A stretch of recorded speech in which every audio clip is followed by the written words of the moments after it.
여러분, 우리는 결혼 생활에서 피해자인 척하는 것을 그만두어야 합니다. 많은 분들이 나는 피해자 행세 안 해 라고 말씀하실 걸 압니다. 하지만 아내나 결혼 생활에 대해 몹시 지친 태도를 보이는 남성들을 자주 봅니다. 그들은 두 손 다 들었다는 듯이 이런 태도로 말하죠.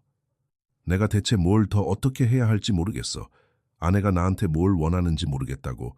내가 제대로 못하는 것만 계속 불평하잖아. 내 말은 아내가 나한테 뭘 더 바라는지 정말 모르겠다는 거야. 좋습니다. 무례하게 굴려는 건 아니지만 오늘 밤 설거지나 주방 청소를 도우셨나요? 아니요.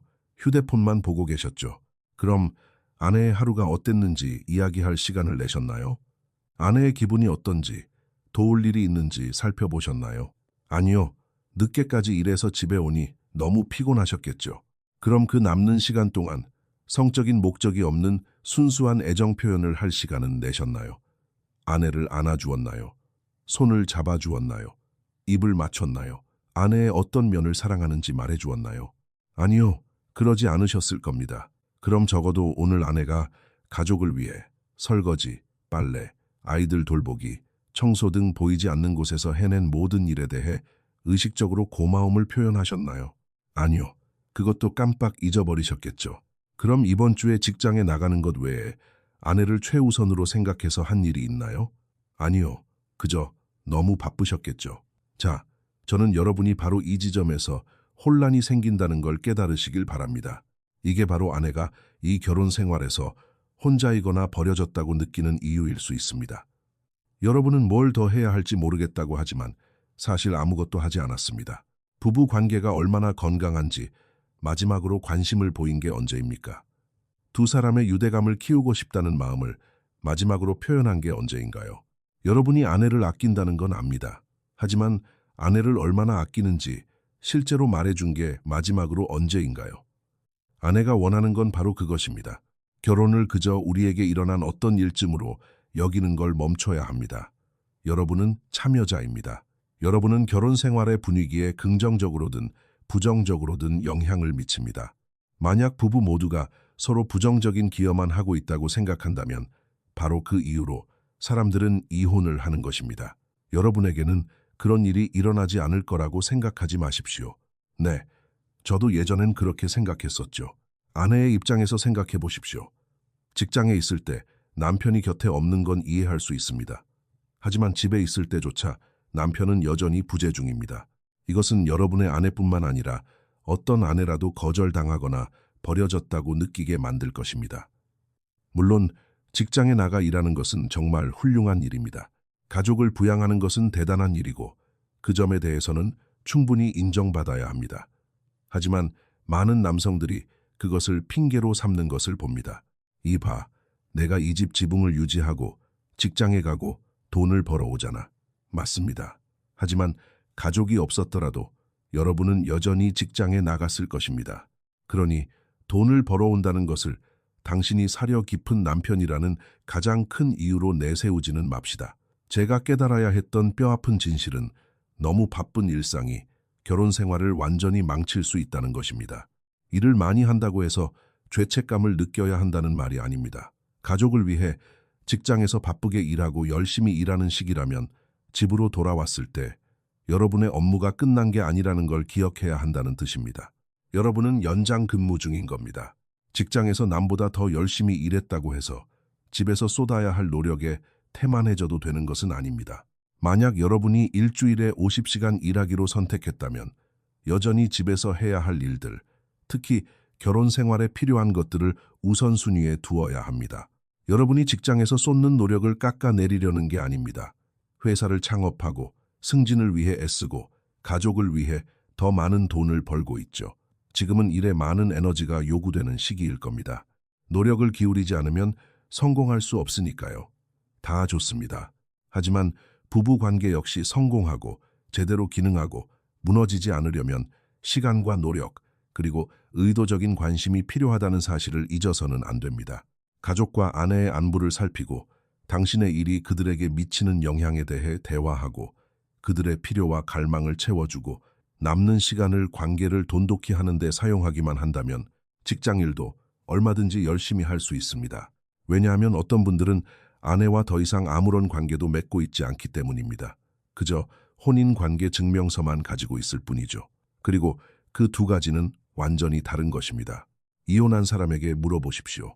대부분의 경우 아내는 더 많은 돈을 요구하지도 않았고 승진을 쫓으라고 하지도 않았으며 곁에 없는 남편을 원해서 결혼한 것도 아닙니다. 그러니 자신의 직업을 이타심의 핑계로 삼는 것을 멈추십시오. 직함이나 돈을 얻기 위해 스트레스 받는 일을 하다 보면 흔히 스트레스를 받고 피곤하고 신경이 곤두선 채로 집에 돌아오게 됩니다. 그리고 무의식적으로 자기 자신을 최우선으로 삼게 되죠. 의도치 않게 이기적인 사람이 되는 것입니다. 아내가 설거지를 하고 저녁 식사를 치우는 동안 당신은 위스키 한 잔으로 피로를 풉니다. 아내가 아이들을 목욕시키는 동안 당신은 뉴스를 봐야만 합니다. 아내가 식기세척기를 채우거나 빨래를 돌리거나 혹은 다른 방에서 혼자 책을 읽는 동안 당신은 이메일에 답장을 해야 하죠. 하지만 무슨 일이 일어나고 있는지 보이지 않습니까? 당신은 아내를 잃어가고 있습니다. 두 사람은 각자의 삶을 살고 있는 겁니다. 당신은 아내에게 남편 없이 사는 법을 가르치고 있습니다. 그리고 아내가 당신과 이혼할 때 상실감을 느끼는 건 당신뿐일 겁니다. 아내는 이미 모든 것을 잃었으니까요. 바쁨은 결혼 생활을 파괴할 수 있습니다. 무지와 오만함도 마찬가지입니다. 피해자인 척하면서 내가 널 위해 뭘 더 어떻게 해야 하는지 모르겠어 라는 태도를 보일 때 벌어지는 일입니다. 실제로는 친밀감이나 유대감, 우정 혹은 신뢰를 키우거나 유지하기 위해 묻지도 않고 아무것도 하지 않았으면서 말이죠. 통장 잔고는 채우고 있겠죠. 노후 자금은 불려나가고 있을 겁니다. 하지만 부부 관계에는 아무런 저축도 하지 않고 있습니다. 그래서 아내는 당신과 함께 무언가를 쌓아가고 있다고 느끼지 못하는 것입니다. 그건 여러분이 의도치 않게 어떤 관계든 생존하고 번영하는 데 필요한 모든 것들을 방치했기 때문입니다. 관심과 애정, 인정과 배려, 그리고 이타심 같은 것들 말입니다. 우정과 친밀감, 신뢰 같은 것들 말이죠. 아내가 당신을 더 원하게 만들고 싶고 아내의 기분이 더 좋아지기를 바란다고 말하시죠. 진심으로 그런 것들을 우선순위에 두고 있다고 말할 수 있습니까? 진심으로 아내가 정서적 유대감을 위해 당신에게 의지할 수 있다고 말할 수 있나요? 제 경험상 아내가 남편이 성관계보다 나를 더 소중하게 여긴다고 느끼면 대개 두 가지를 다 얻을 수 있었습니다. 하지만 순서가 바뀌면 아무것도 얻지 못합니다. 네가 나한테 뭘 원하는지 모르겠어. 내가 뭘 더 해야 할지 모르겠어. 라고 말하기는 쉽습니다. 피해자가 되기는 쉽습니다. 아내가 그저 너무 복잡한 사람이라고 믿는 편이 쉽죠. 하지만 우리 중 과연 몇 명이나 제가 말씀드린 것들을 실제로 시도해 보았거나 혹은 이 결혼 생활에서 나한테 구체적으로 필요한 게 뭐야? 라고 물어본 적이 있을까요? 당신의 스트레스 받는 직장 생활이 아내에게 영향을 미쳤는지 물어본 적이 있습니까? 아내가 당연한 존재로 취급받는다고 느끼는지 물어본 적이 있습니까? 최근에 외롭다고 느끼는지 물어본 적이 있습니까? 자신이 우선순위라고 느끼는지 물어본 적이 있습니까? 좋든 싫든 아내의 기분과 관련된 어떤 것이라도 물어본 적이 있나요? 왜 안 물어보시나요? 관심이 없어서인가요? 싸움이 될까봐 두려우신가요? 아내가 이런 것들에 신경을 쓴다는 걸 알기 때문에 말을 꺼내면 더 불평하라고 멍석을 깔아주는 셈이 될까봐 그러신가요? 아니면 서로의 마음을 확인하는 게 얼마나 중요한지 아무도 말해주지 않았기 때문인가요? 왜냐하면 저는 지금 여러분께 그것이 아주 중요하다고 말씀드리고 있기 때문입니다. 배우자의 안부를 묻거나 대화하지 않고 그저 결혼 생활의 평화가 유지되기만을 바라는 것은 대개 정반대의 결과를 낳습니다. 관계를 지키기 위해 당신이 회피하고 있는 그 일이 결국 관계가 끝나는 이유가 될 것입니다. 그 긴장을 해소하려고 노력하지 않는 것, 아내의 상처나 분노에 귀 기울이지 않는 것, 아내의 관점을 이해하려고 노력하지 않는 것은 그것이 의도적이든 아니든 상관없습니다. 그것은 오직 거리감과 단절, 그리고 대개는 이혼으로 이어질 뿐입니다. 의도치 않은 방치와 이기심, 그리고 자존심도 여러분의 결혼 생활을 망칠 수 있습니다. 그러니 피해자인 척하는 것을 멈추십시오. 의도치 않게 결혼 생활에 상처를 주는 행동을 멈추십시오. 이런 것들이 자연스럽게 흘러나오지 않는다는 걸 저도 압니다. 아내가 그저 당신을 실패자처럼 느끼게 만들고 부당하게 당신을 공격하는 것 같고 당신이 잘하고 있는 것에 대한 칭찬은 없이 불평만 늘어놓는 것 같다는 그 기분, 저도 이해합니다. 저 역시 똑같이 느꼈으니까요. 하지만 당신은 계속 공격받는다고 느끼고 아내는 계속 자기 말을 들어주지 않거나 무시당한다고 느끼는 그 쳇바퀴에 갇혀 상황을 회피하는 것은 결코 지속 가능하지 않습니다. 그것은 여러분의 결혼 생활을 파괴할 것입니다. 그 길이 향하는 곳은 거리감과 단절입니다. 그 길을 먼저 걸어본 사람의 말을 믿으십시오. 저는 그 길이 어디로 가는지 잘 알고 있습니다. 부부 심리학자 존 가트먼의 훌륭한 명언이 있습니다. 그는 결혼은 결코 일어나지 않은 대화들 속에서 죽어간다라고 말했습니다. 여러분 중 일부는 반드시 해야 할 대화를 피하고 있습니다. 일부는 고심해서 해결해야 할 갈등을 고의로 혹은 우연히 무시하고 있습니다. 치유되어야 할 과거의 상처를 외면하고 있죠. 저는 단지 경고하는 것입니다. 그 대화들을 무시한다고 해서 관계가 지켜지는 것이 아닙니다. 오히려 관계를 죽이는 일입니다. 하지만 여러분은 언제든 그것을 바꿀 수 있습니다. 유대감이 있고 덜 싸우고 더 많이 사랑을 나누는 여러분이 원하는 그 결혼 생활은 가능합니다. 하지만 그 결혼 생활은 특히 소통에 있어서 회피나 무지, 무관심 혹은 게으름의 결과로는 결코 얻어지지 않습니다. 제 경우를 말하자면 저는 제가 무엇을 모르는지조차 모른다는 것, 하지만 제가 모르는 그것이 여전히 제 아내와 결혼 생활에 상처를 줄 수 있다는 것을 아주 뼈아프게 배워야 했습니다. 사랑은 언제나 우리에게 무언가를 요구한다는 것이 진실 아닙니까? 사랑은 그저 말하는 것이 아니라 행동으로 증명되어야 합니다. 사랑에는 의도적인 노력과 희생, 그리고 이타심이 필요합니다. 그리고 여러분 중 일부는 사실 몇 년 동안 아내를 사랑한 적이 없을지도 모릅니다. 그저 사랑했다고 착각할 뿐이죠. 이 결혼 생활에서 정서적으로 연결되어 있고 우선순위로 존중받고 사랑받는다고 느끼기 위해 아내에게 무엇이 필요한지 실제로 묻고 그 방향으로 나아가는 것보다 더 쉬운 일이 무엇인지 아십니까? 마음속으로 아내를 너무 애정을 갈구하는 사람, 너무 예민한 사람으로 낙인 찍어버리는 것이 훨씬 쉽습니다. 또 불평이네, 너무 감정적이야 라고 스스로를 설득하는 게 더 쉽습니다. 절대 묻지 않고 그저 자신이 하고 싶은 방식대로 해버리는 게 훨씬 편하죠. 아내가 당신의 방식대로 결혼 생활을 해준다면 모든 게 쉬울 테니까요. 안 그렇습니까? 여러분은 어떨지 모르겠지만 자존심을 세우고 오만하게 굴고 이기적으로 행동하고 모른 척하는 것은 저에게 아주 쉬운 일이었습니다. 하지만 제가 결혼 생활을 지키려 노력할 때 배우기 가장 어려웠던 것이 무엇인지 아십니까? 공감, 감정의 인정, 감성 지능, 그리고 자기 성찰이었습니다. 그런 것들은 정말 어려웠습니다. 친밀감을 최우선으로 두는 것은 어렵습니다. 나 때문에 상처받거나 방치되거나 인정받지 못한다고 느끼냐고 아내에게 묻는 것은 어렵습니다.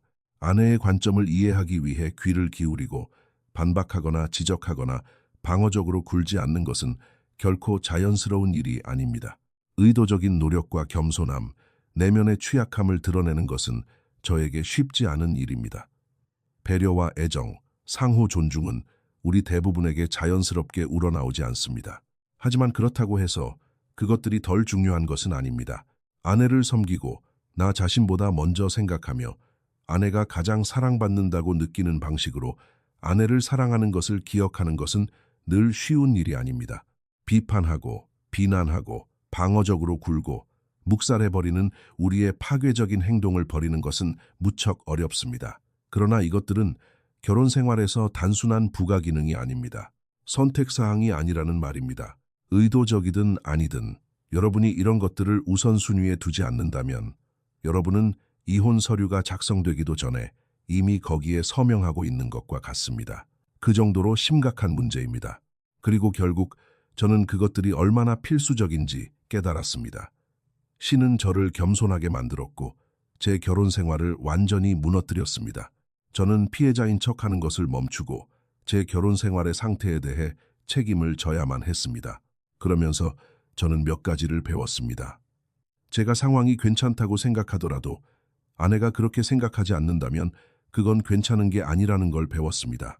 문화가 남성들에게 감정과 취약성은 약점이라고 가르치면서도 그것들이 여성과의 관계가 생존하는데 필수적이라는 사실은 빼먹고 가르치지 않았다는 것을 배웠습니다.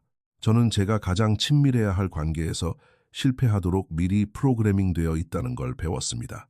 저의 부족한 자기인식과 감정적 미성숙함은 관계를 망가뜨리고 실패했을 때 오히려 상대를 탓하게 만드는 완벽한 폭풍이었습니다. 친밀감, 우정, 신뢰, 솔직함, 그리고 건강한 의사소통이 너무 풍부해서 끝나는 결혼 생활은 거의 없다는 걸 배웠습니다.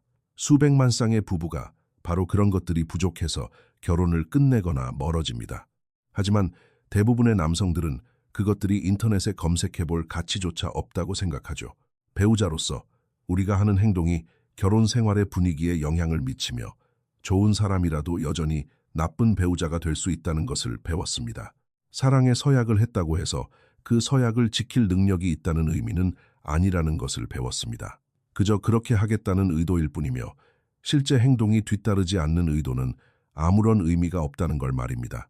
결혼 생활이 나약해지지 않고 굳건해지기를 원한다면 결혼은 여러분에게 무언가를 요구한다는 것을 배웠습니다.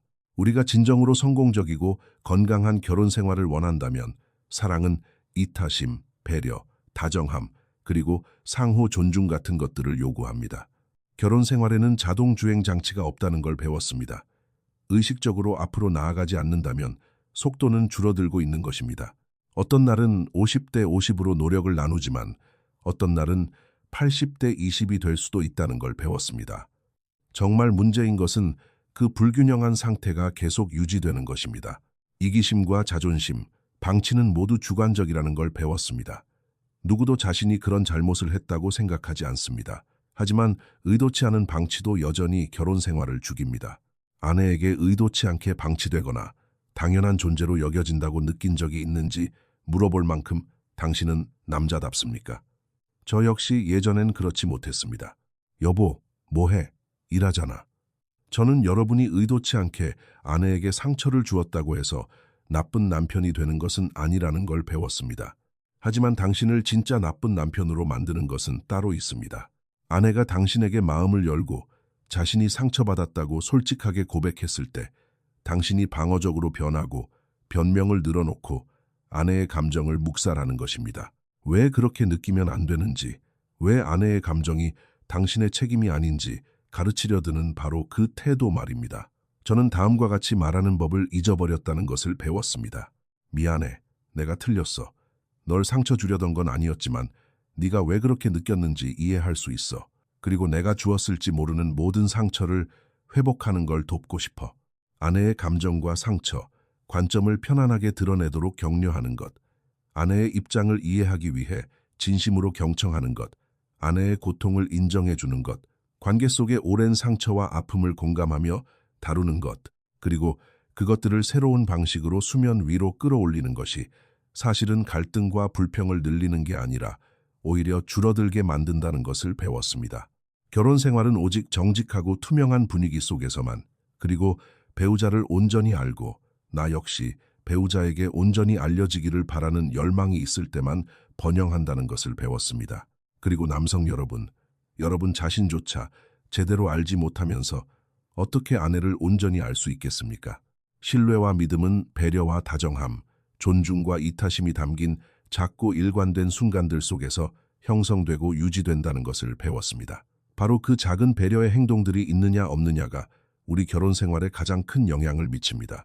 그리고 제 조언을 실제로 받아들일 1%의 남편들을 위해 단 몇 가지라도 선택해서 꾸준히 실천하기 시작할 극소수의 여러분을 위해 말씀드립니다. 여러분은 결혼 생활이 놀라운 것으로 변하는 것을 보게 될 것입니다. 여러분은 그저 룸메이트가 아니라 다시 연인이 될 것입니다. 으르렁거리는 원수가 아니라 다시 친구가 될 것입니다. 하지만 그러려면 효과가 없는 방식은 그만두고 새로운 것을 시도하려는 의지가 필요합니다.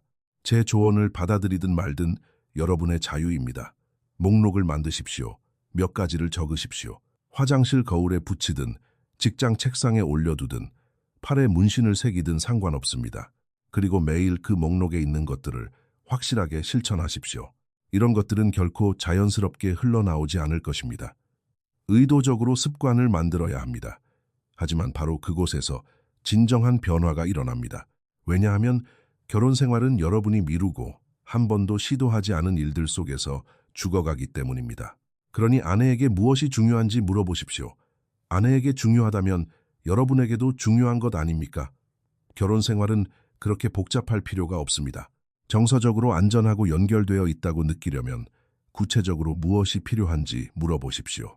사랑받고, 최우선으로 존중받고, 가치 있고, 인정받는다고 느끼려면 구체적으로 무엇이 필요한지 물어보십시오. 이 결혼 생활에서 더 깊은 솔직함과 친밀감이 아내에게 어떤 의미인지 물어보십시오. 그리고 아내가 말할 때 그 단어들을 받아 적으십시오. 축하합니다. 아내가 방금 여러분을 위해 그 목록을 작성해 주었네요. 이제 그 목록에 있는 것들을 실천하십시오.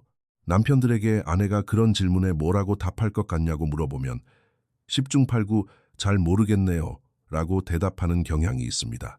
하지만 이제 그것을 핑계로 삼는 것은 그만둡시다. 그리고 우리의 결혼 생활이 그 해답을 찾아낼 만큼 충분히 중요하다는 것을 이제 행동으로 보여줍시다.